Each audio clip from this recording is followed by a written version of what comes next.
actually pre-recorded. I'm going to do something that I've never really done before. I'm going to touch on a topic, and I think I'm going to admit some great fault and be vulnerable and admit some mistakes in my judgment of leaders coaching. Now, for 31 years, we've been teaching our progress coaching training system, teaching leaders how to coach their employees. 30 years ago, 20 years ago, even 10 years ago, that was considered pretty unique and pretty innovative. Now it's been, let's be candid, somewhat commoditized. So what we're going to do is talk about how to use influential coaching to drive team development. Now, let me address the team. A leader's team has completely changed, especially since the pandemic. So I want to just give you the makeup of a traditional team, if you will. When you have a team, you typically have 10 people. I'm going to start off with this statistic from the Gallup organization, and it varies, but roughly 7 out of 10 people are neutral or actively disengaged, meaning they're negative, okay? So let's look at the team. Ask yourself if this resonates with your team. You've got a high potential. You don't have any place to promote he or she. You've got someone who, they just seem to be lacking motivation. They seem lackluster, but you don't know why. Then you've got maybe 2 or 3 people who exhibit some tendencies to be disruptive or negative, and they've got an opinion on everything. And then you've got some people just go about their job. And then you got some people who joined the company 6 months ago and they want to be promoted by next Friday, among 1,000 other different scenarios. Now, let's talk about the team. A leader starts a typical workday, let's say 8 to 5. And after talking to many, many leaders, I'm going to give a rough estimate, if you will.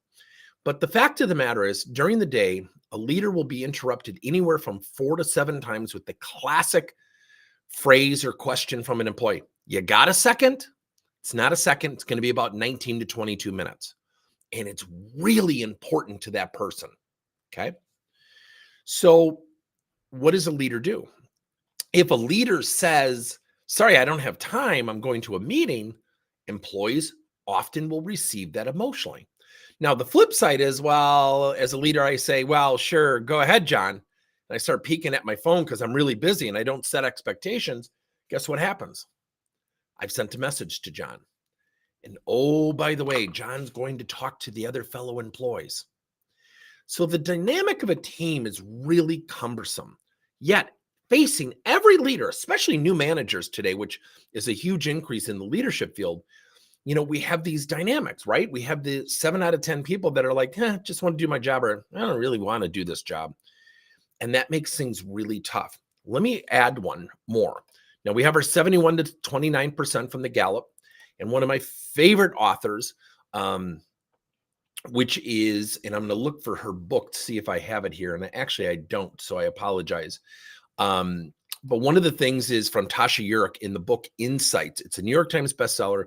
She has a PhD in industrial psychology, and she talks about this all the time. She talks about that when she did her survey, that 95% of the people said, yeah, I'm highly self-aware. Here's what faces our leaders. When she tested them, only 10% were highly self-aware. So now think about a team of 10 people. 8.5 aren't even looking in the mirror. So what is a leader to do? He or she doesn't have a lot of time. They have their own initiatives, managing team, developing talent, hiring talent. There's a lot of stuff going on. Now, what I have said for years, and here's where my vulnerability and fault, I think, come into play. And that is, here's where I've made a big mistake. I haven't always prescribed that the leader should be the only one coaching, yet I think it is her or his main responsibility. Now, what does a leader really want? What's that ideal team look like? The ideal team is typically a collection of individuals that connect, collaborate, work well together, communicate well together, are happy for one another when somebody gets promoted and they didn't, which is very rare, by the way. So what happens is the ideal team is about 7 out of 8 out of every 10, 70 to 80% of people who are learning, developing, collaborating, connecting. There's a lot of things going on within a team for the team and then for the individual. Let me give you a rough example. Now, I think we inherit this in the workplace. And I've actually started a second podcast, Coaching Youth Today for Tomorrow. And as many of you know, I've been coaching volleyball on and off for about 31 years, and I kind of officially retired from it. But, when I think about when parents come, we all know it happens, right? Parents come and they complain. Why isn't my kid playing? Often the kid will know, and we inherit this in the workplace. Think about this. Do you know that a leader, when they inherit people, they inherit about 8 to 10 years of people never being taught, never practicing, never developing a positive relationship with this thing called feedback. So when a parent comes to the coach and said, why isn't little Johnny or little Susie playing? The coach is in a very precarious position. And what happens is it comes at this statistic. Think about this fundamentally. Think about this. That when a parent comes and a coach says, well, he or she's just not quite good enough, the parent doesn't calmly say, I think you're right. They get emotional. They get upset. They get defensive. They want to fix it. Now let's take the flip side. Let's say the parent is successful and the coach bends and says, okay, he'll play more. Now the other parents are upset. The kid has lost credibility with his or her teammates because it becomes the rumor, right? Well, little Johnny, little Susie's playing because the parents went and complained. Guess what the coach just invited? More parent complaints. So the child has learned nothing about grit. If you haven't read the book by Angela Duckworth, Grit, read it. She talks all about change and challenge and, more importantly, the value of practice. But grit stands for guts, resilience, intensity, tenacity, okay? So when you think about the ideal team, you want an ideal team that is learning, progressing, collaborating, connecting, communicating, and also handling this thing called conflict. So I'm going to give you a really rough example. I have taught this for years. We talk about 3 types of employees. You have players. That's about your 29%. Then you've got what I call fencers. They're kind of on the fence. They don't know if they want to be a player. Or the third type is something called bleacher people. They sit in the bleachers and they just complain about the players. They complain about the leader. You know what amazes me is how often employees feel comfortable complaining about his or her leader when it's not in their job description. Yet they're the first ones to say, well, that's not my job. So you have 3 types of players, teammates, players, fencers, and bleacher people. Now, here's something interesting about the bleacher people. They recruit. They're at the water cooler. They're seeking people to join them. So the fencer's looking over the shoulder and saying, geez, the bleacher people don't even move. That looks kind of relaxing. I'm looking out on the field. The players have got their heads down. See, the players on the field don't recruit because they're too busy doing their job. They're too busy learning. They're too busy progressing. So they typically don't recruit. Therein lies the opportunity, everybody. Now, think about this for a second. Think about the dynamics of an organization, and let's pare that down to the dynamics of a team. So remember, 7 out of 10 people are neutral or actively disengaged. How do we change that? So I want you to think about the concept. Now, it's a little bit of a sales pitch here. Think about the concept of a team coach. So you've got your leader at the top, you've got your team coach, and what if each team had 1 or 2 coaching champions? Let me explain the difference. The team coach is somebody where he or she works closely with the leader, developing talent, challenging talent, maybe facilitating group coaching sessions, facilitating one-on-one coaching, maybe even doing some training and educating. It is phenomenal for succession planning. Number 2, a coaching champion is a subset right below that team coach. A coaching champion, and the way we teach our coaching champion certification, and we have a team coach certification, is the coaching champion, what he or she does is they are constantly from the foundational ground level recognizing positivity. I want to share with you a very quick story.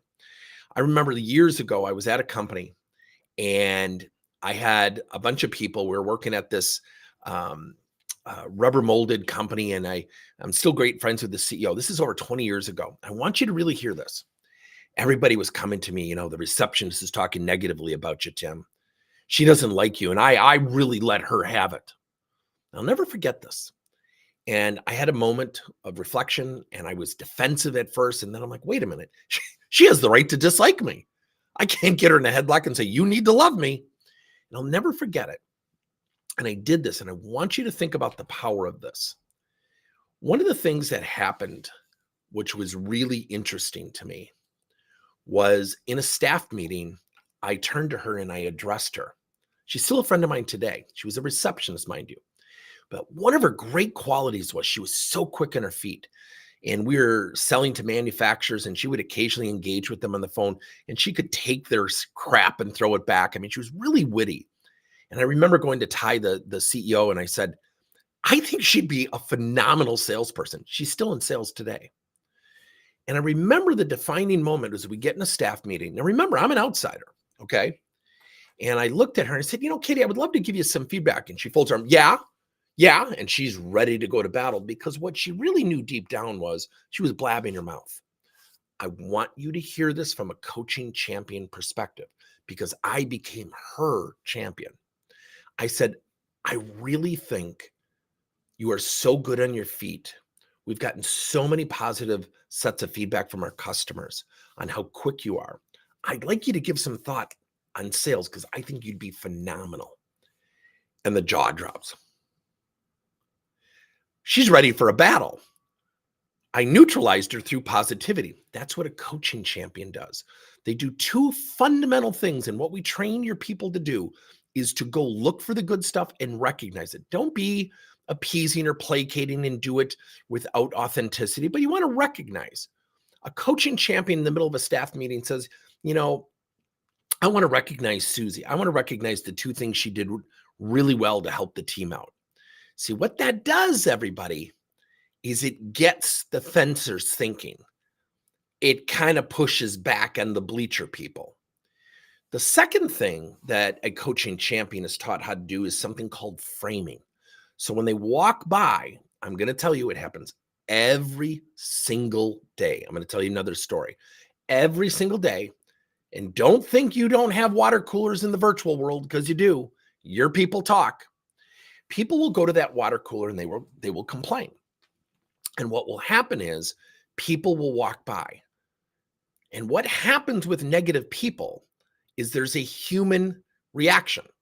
If someone's really negative, do you walk towards them or do you walk away from them? You typically walk away from them, right? We don't think about challenging them, because that negative attitude is intimidating. It's something I don't want to deal with. It's not my job. That guy's got some issues. And what we do is we walk away or we walk by. A coaching champion will approach the water cooler and say, wow, you guys, ladies, you seem upset. What are you going to do to successfully overcome it? And if you need help, I'd love to help you. That question frames the water cooler people, the bleacher people, very differently. Very differently. It prompts them to think. It has that bleacher person kind of moving towards the playing field a little bit more. So again, when you think about the team, there's a lot going on. Leaders need help. 7 out of 10 people are neutral or actively disengaged. And developing talent is even worse, because 8.5 out of every 10 employees don't even own mirrors.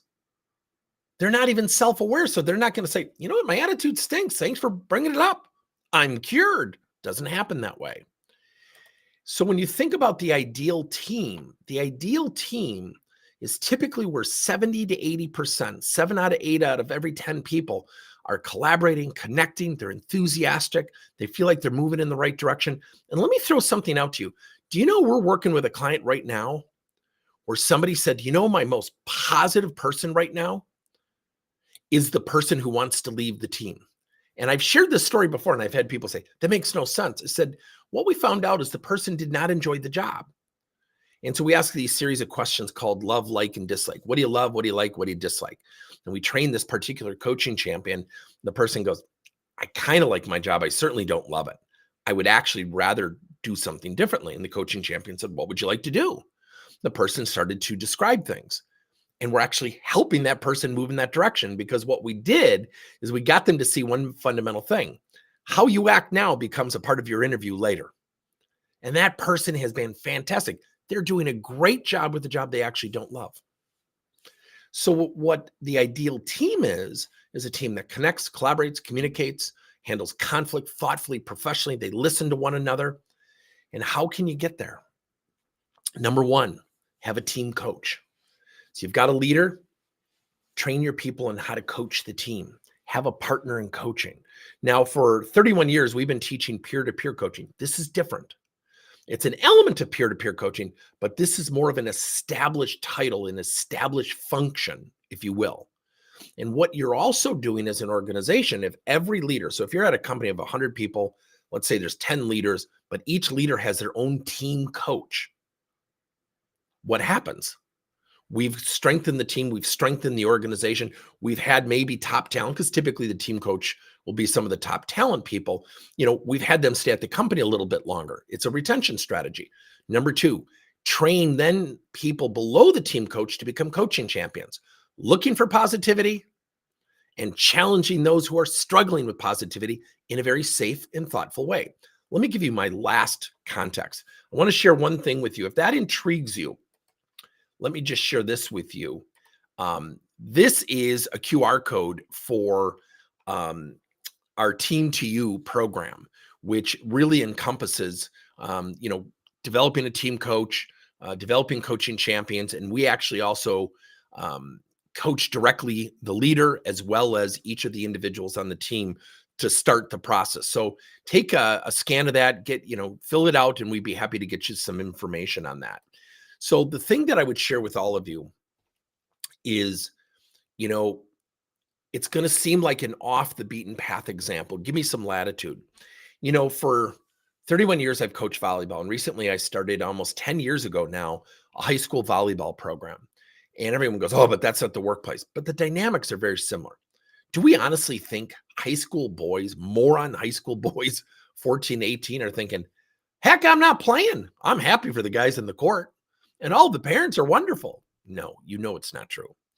So what we had to do is every captain on our team had to go through leadership training. They read the book, My Iceberg is Melting. Every captain at all three levels, freshman, JV, and varsity, had to lead one timeout. And so you build leadership from within. And the sport grew. In the first 10 years, we've won the conference title 6 of 10 years. The other schools have been around 67 years. See, talent development isn't always about having the best talent. Talent development is about building a fiber and a cohesiveness within the team dynamic. It's a game changer, everybody. It's an absolute game changer. Because if you think about the dynamics of your team, and you think about that ideal team, and you think about a structure, and what if this 71% were positive employees? How would your leaders feel? What would that do for your organization?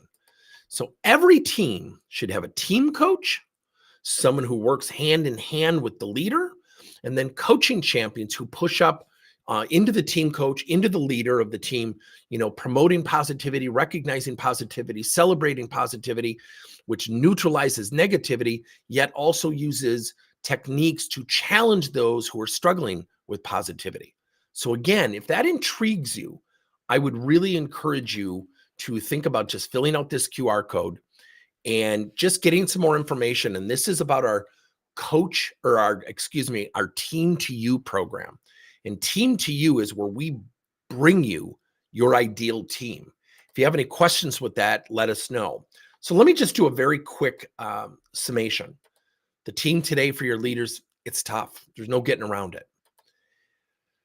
The numbers are stacked against them right away. And I would even say, especially for new managers. Number 3, developing talent can't just go through the leader. It's too much. Number 4, the ideal team is possible, but it has to be built from an infrastructure within the team dynamics that grows and develops leadership from the inside out, not from the outside in.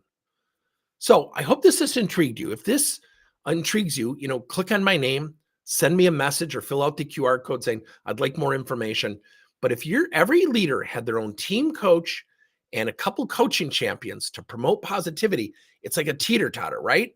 If it's like this and it's negative and lacking motivation, people aren't engaged, they're not collaborating. There's so many dynamics with teams today. We put the numbers in his or her favor, and that's what will drive the team, and that's what will drive the organization from the inside out. I hope this has helped. Let me know your thoughts. Put your comments in. I would love to hear from you. And if you have any questions, I'll stay on a few more minutes. I'll check the chat log. So let me know your impressions. I hope this helped.